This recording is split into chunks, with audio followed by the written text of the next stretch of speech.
have sciatic problems, SI joint pain, maybe problems with your hip joint or your knees, keep watching this video. You might just find that missing link that'll give you the solution to your pain and your joint problems.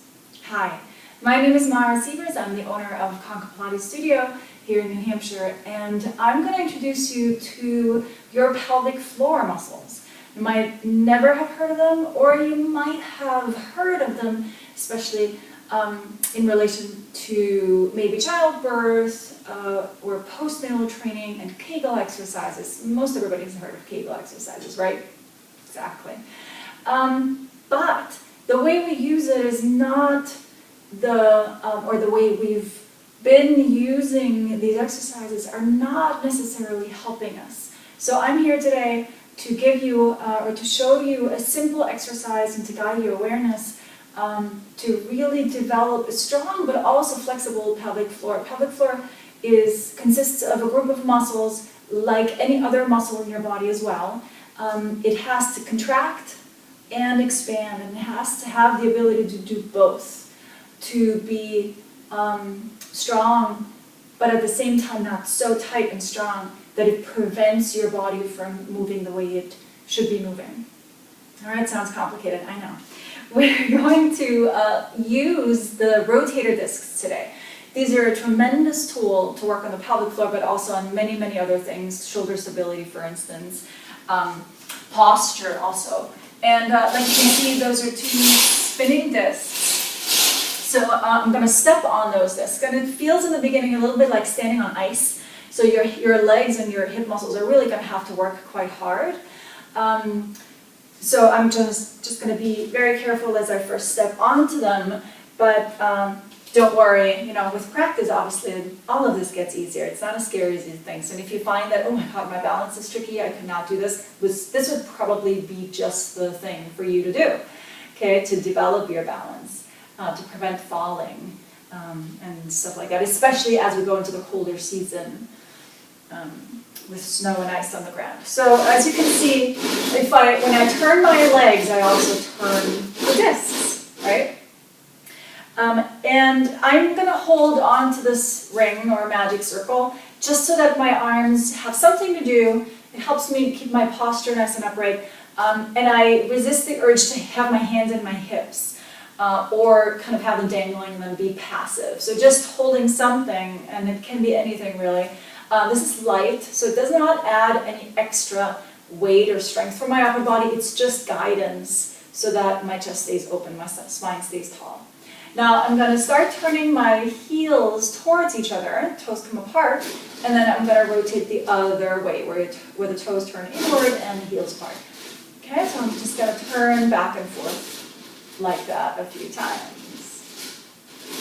And as I'm doing that, I want you to try and feel your sitting bone, and I'm aware that you cannot follow this at home, but you can come into the studio and do it here with me, and I'll show you. But basically, if you stand on the floor right now, just with your toes pointing forward, press your heels into the floor.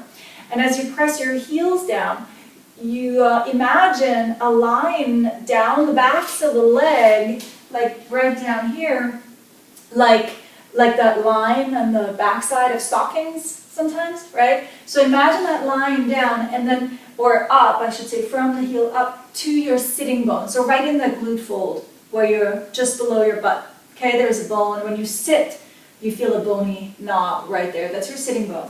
So feel that connection from the heels up towards the sitting bones. And as you press your heels into the discs or ground or floor, you feel those sitting bones reaching down as well. So the sitting bones are kind of the extension of the legs. Now, as my heels turn towards each other, my sitting bones come closer together.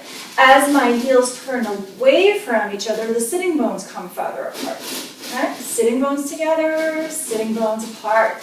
Now that is really important so that it's not just happening in the knees, okay, feet, but really the movement initiates from the hip joint all the way up in the pelvis. Very important distinction. That's why we keep the knees perfectly straight and don't let them bend at all. Okay, neither here nor when you turn them out. You just keep them perfectly straight, which makes the movement smaller. There is not as much of a range of motion anymore. Good. And that's really it. And just keep that awareness on the sitting bones moving apart and together. Okay, I'm just carefully going to come off these. So the reason why we're doing this is because in between your sitting bones, so imagine those two, my fingers are at the base of the pelvis, right down here. As your heels come together, sitting bones come together, as the heels come apart, bones come apart, right? So there is muscles in between those sitting bones connecting those two, okay? So you strengthen them, and that's your pelvic floor. As your heels come together, you expand and you stretch them out as you turn your feet towards each other. Right? You strengthen them as you turn the heels together. You stretch them as you turn the heels apart.